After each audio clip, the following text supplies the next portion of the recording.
안녕하십니까. 언제나늘 감사드리는 두산에너빌리티 주주님들, 저는 이제 모든 유튜버들 중에서 가장 좋은 내용을 다뤄드리고 있습니다. 너무 많은데 가장 임팩트 있는 것만 보시면은 5월 21일 제가 진원생명과 요거 누르면은 땡큐기 때문에 매수 더 할 수 있으면은 매수 더 하시라고 제가 요렇게 5월 21일 2,500원 하고 있을 때 말씀을 좀 드렸었고요. 그래서 진원생명과 보시면은 2,500원일 때 제가 여기서 이제 그 매수 드렸었고, 그 다음에 매도까지 완벽하게 말씀을 드렸습니다. 매도 같은 경우는 5월 22일 제가 이때 4,000원에서 분할 매도라던가 말씀을 드렸습니다. 상한가 갔을 때는.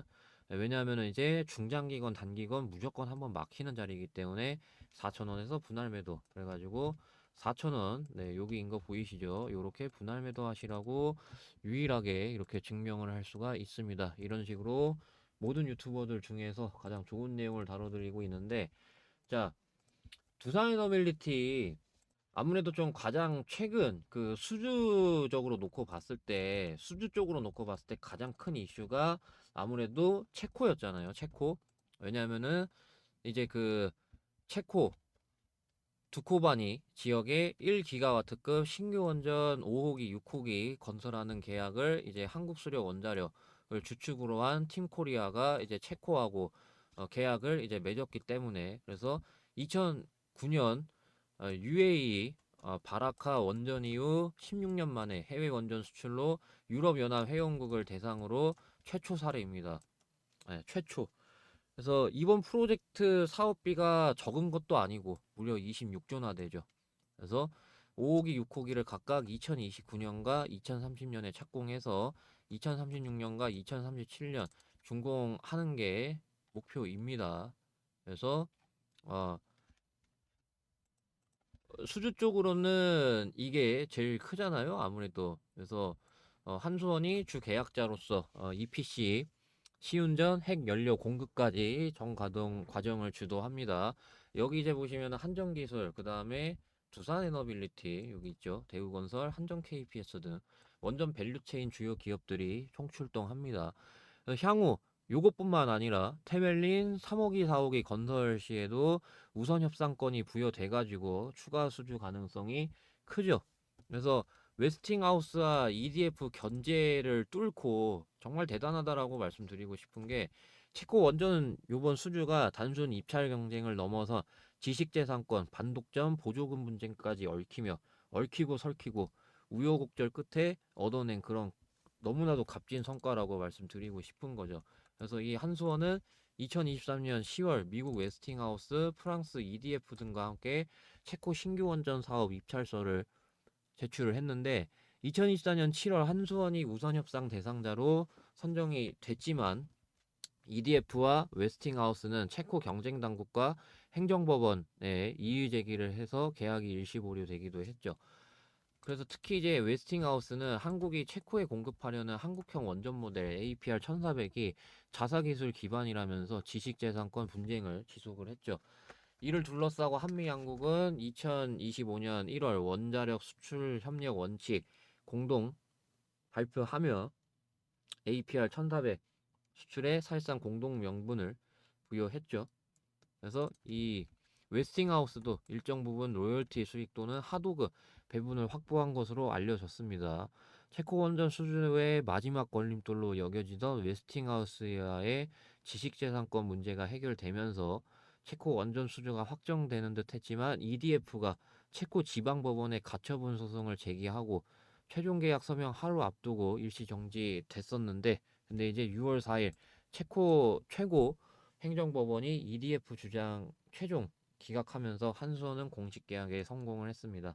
이런 식으로 정말 얽히고 설키고 우여곡절 끝에 했는데, 정치권에서는 이제 또 계약을 하니까 저가수주 논란을 제기를 했는데, 근데 전문가들은 한국 원전 경쟁력을 감안할 때 저가수주와는 거리가 있다는 그런 판단입니다. 바라카 원전과 비교했을 때 체코 두코반이 신규 원전의 기당 단가가 2배 이상이므로 안정적인 수익을 기대할 수 있기 때문에 저가수주 논란은 어느 정도 좀 사그라들 수 있다라는 거죠. 그래서 유진투자증권에 따르면은 체코 원전 킬로와트당 건설 단가는 약 8,516달러로 UAE 바라카 원전 약 5조 원, 네, 2배가 넘는 수준인 13조 원입니다. 그래서 이는 2000년대 이후 지어진 미국 보글, 프랑스 플라망빌 등 서방 주요 원전보다는 낮지만 공정 신뢰성과 생산성에서 우리나라가 우위를 보이는 만큼 경쟁력 있는 그런 가격으로 평가가 되죠. 그래가지고 단가만 보면 저렴해 보일 수 있지만 실제 사업성 측면에서는 안정적 수익이 가능한 그런 구조라는 거죠. 그래서 APR 1400은 설계 변경이 적고 우리나라는 이제 밸류 체인을 안정적으로 유지하고 있기 때문에 고비용 공기 지원에 시달린 유럽 사례와 단순 비교할 수 없습니다. 그래서 이 한국은 바라카 원전을 예정보다 앞당겨 완공하고 예산 내 준공에 성공한 전례가 있기 때문에 체코 정부와 이제 그 한수원의 이 우선 협상자 선정 기준으로 명시한 점도 그런 경쟁력의 근거가 된다라는 거죠. 그래가지고 이번 수주를 계기로 폴란드, 루마니아 등으로 추가 확장도 이제 기대가 되죠. 네. 다만 이제 뭐 EU 차원의 역외 보조금 규정에 따른 리스크, 잠재적 변수 뭐 이런 게 있지만 근데 이런 거보다는 최근에 이제 이재명 대통령이 체코 총리와 통화하고 그런 통화 내용으로 좀 놓고 봤을 때 이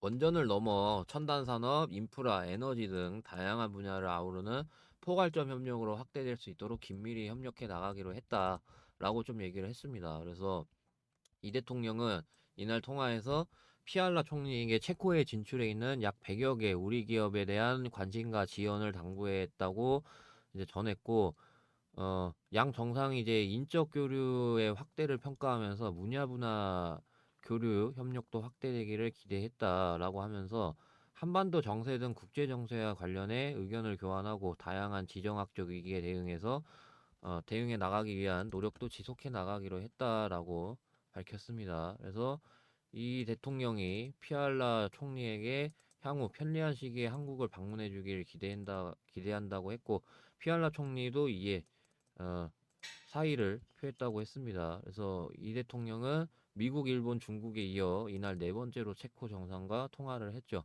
그래서 문재인 정부는 그 탈원전 정책을 추진했지만 이 대통령은 대선 과정에서 원전의 필요성과 위험성 두 가지를 적절히 조화되게 판단해야 한다.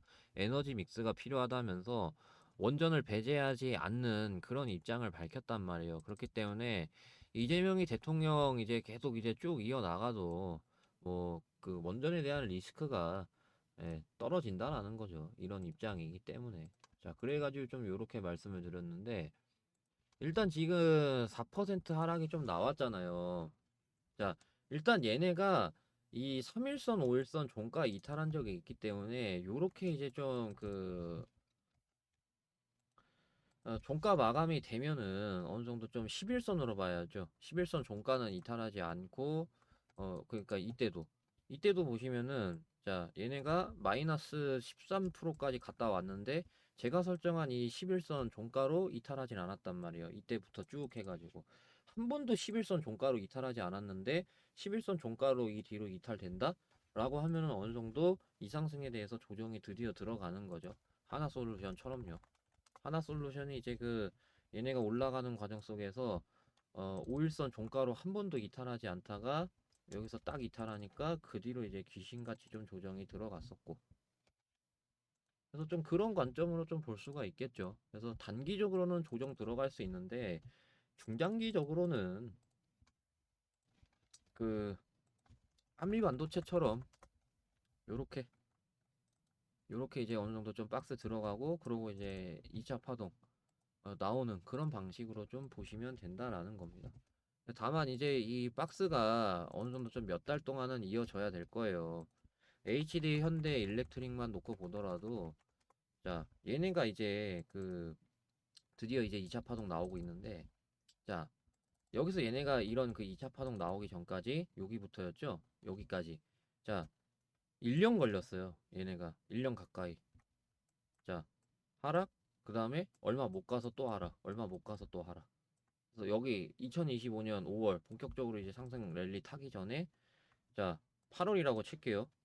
그럼 어느 정도 6개월 걸렸다라는 거죠. 최소 6개월 걸렸고 하나오션도 지금 진행 중이고 하나오션도 지금 여기 2월부터 해가지고 2월부터 해서 지금 벌써 6월이잖아요. 그래서 또 여기 못 뚫고 또 내려갔고 지금 진행 중이고 그럼 어느 정도 8월까지는 박스 쳐야 된다라는 거죠. 그래서 수산에너빌리티 같은 경우 연말까지 이 뒤로 한다라고 하면은 이런 과정이 연말까지 나와야 된다라는 거죠. 이런 과정이 연말까지 나오고 그러고 이제 2차 랠리 이제 간다거나 그런 관점으로 좀 볼 수가 있다라는 거죠. 이해되시나요? 그래가지고 이제 그런 기간 동안에 이제 뭐 단타를 하자고 하는 게 제가 말씀드리고 싶었던 그런 이유입니다. 아시겠죠?